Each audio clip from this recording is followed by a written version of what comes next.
everyone, welcome back to my channel. If you are new here, my name is Blackshaw, and on this channel we talk about everything from true crime to the paranormal with a sprinkling of spirituality thrown in every now and again.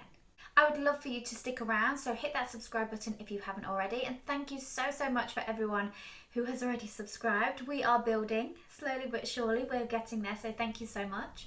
And let's dive straight into today's video. So I was thinking about what can I do for the next video, and then it hit me. Why don't I just try and ruin everybody's childhood?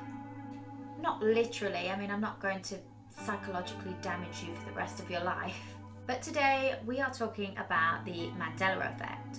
Now, for those of you who don't know what the Mandela Effect is, it's essentially when a person or a group of people has a memory, a very clear memory that they are certain of that does not match up with the historical timeline of that event.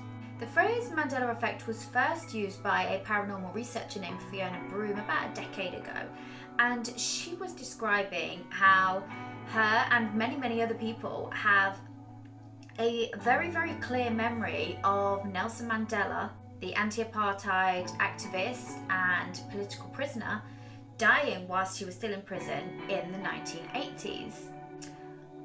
But the strange thing is, Nelson Mandela didn't actually die until the 5th of December 2013. And even weirder is, these people that thought that he died in the 1980s must have completely missed out on the fact that he won the co-won the Nobel Peace Prize in 1993.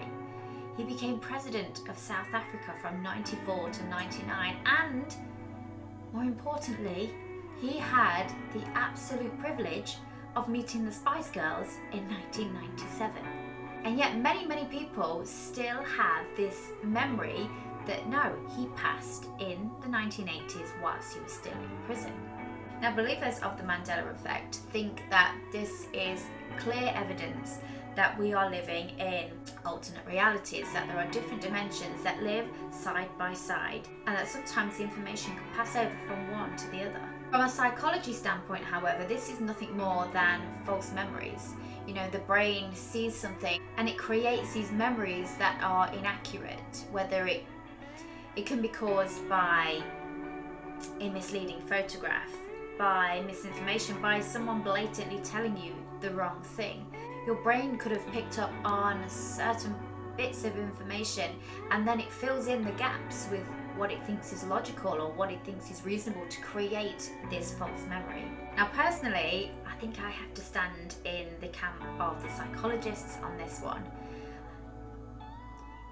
The Mandela Effect and the examples that we're going to go through in a minute are not enough to convince me of alternative reality. I do believe that there are different dimensions out there, and it would be fantastic if in my lifetime we could get some kind of scientific proof that they exist. That would be phenomenal. But people having different memories to each other is not really enough to convince me just yet. But it's still fun, and we're going to go through these 10 examples, and we'll see whether you feel like I did when I went through these, like some kind of dumbass who clearly is not observant and is very easily influenced by anything and everything. So obviously we've just done the Nelson Mandela example. He's the whole reason the Mandela Effect is named as it is. But what about Mother Teresa? I'm sure everybody's heard of Mother Teresa, and she in fact now is known as Saint Teresa of Calcutta. But people have different memories as to when she was actually canonized. Now, there are lots of people that believe that she was canonized way back, that makes, oh God, that makes me sound old, in the 1990s while she was still alive. They have very clear, very vivid memories, but actually she wasn't given her sainthood until almost a decade after she passed. And she didn't pass until the 5th of September 1997, and she was given her sainthood in September 2016. Now, I really have no opinion on this one. I knew that she was now a saint, but honestly, I have no memory as to what. So let's move on to example number 2. What about this picture? This is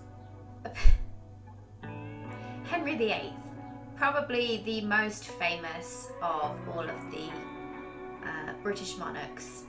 Everyone knows who this dude is, right? But do you remember seeing an official portrait of his with him holding a turkey leg? Because I do. I have a memory of being a kid when we were learning about him in school and seeing, I'm sure I could have sworn I saw a picture of him holding a turkey leg.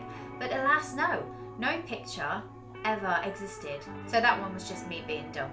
Of course, it could have been that by the time the age of the internet came around that somebody had just photoshopped a turkey leg onto a photo, and that's what I remember.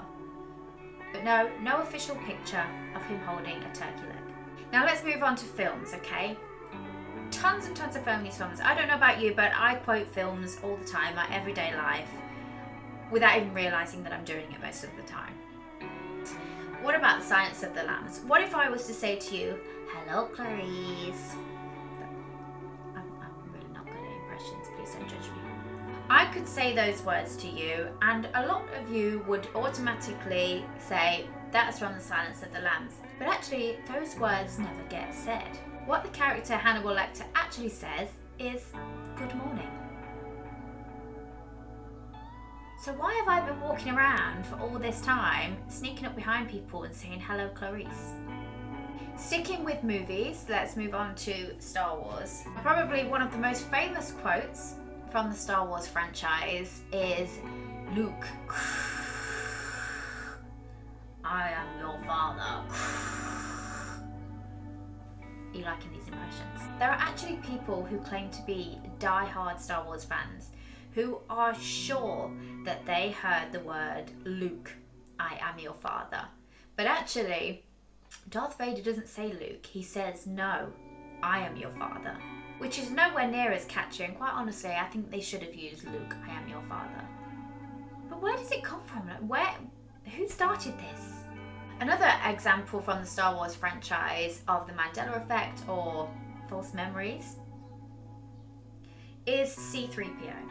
If I was to ask you to describe C-3PO, you'd probably say something along the lines of a gold robot thing. You might be a little bit more specific if you're more into Star Wars than I am. But did you ever notice that C-3PO is not actually all gold? The bottom half of his right leg is silver. No? Me neither. What about another film? Let's move on to Disney films, Disney classics.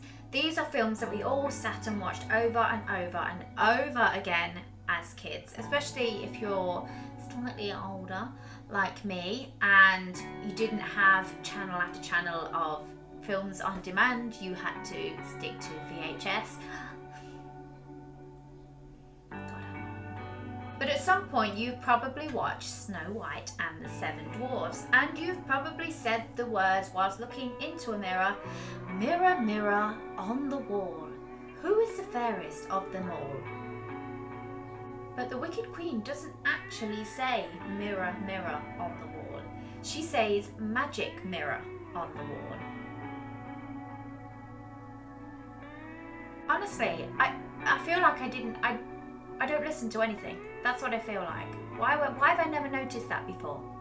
And talking about childhood things, what about Looney Tunes? Bugs Bunny and the Gang, I know you watched it. And this, right here, this looks right. Looney Tunes, right? Tunes as in cartoons. No, it's actually Looney Tunes. Which makes zero sense to me. I spent hours of my childhood watching these cartoons and I never noticed this. Why? What was I doing? What was I concentrating on that I never noticed that? And sticking with the cartoon theme, what about Curious George?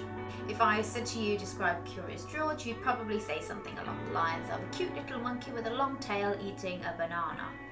Just like this guy. When in actual fact, Curious George never had a tail. Why did he never have a tail? One, why did I never notice this? But I feel like I can say that about every single thing that we're talking about. But why wouldn't he have a tail? Don't monkeys have tails? Honestly, the more and more of these that I looked at, the more frustrated I got because I realised I did not pay attention at all when I was a kid. Okay, what about Pokemon? Gotta catch 'em all. When Pokemon first came out, it was huge. Everyone in school was talking about Pokemon. And about the little cute yellow Pikachu. And this picture right here looks right. Here he is. Little yellow guy. Black on his tail. But you know what I'm going to say. He's wrong. Apparently he never had black on his tail. He just had a plain yellow tail. My childhood was a lie. And last but not least, the Monopoly Man.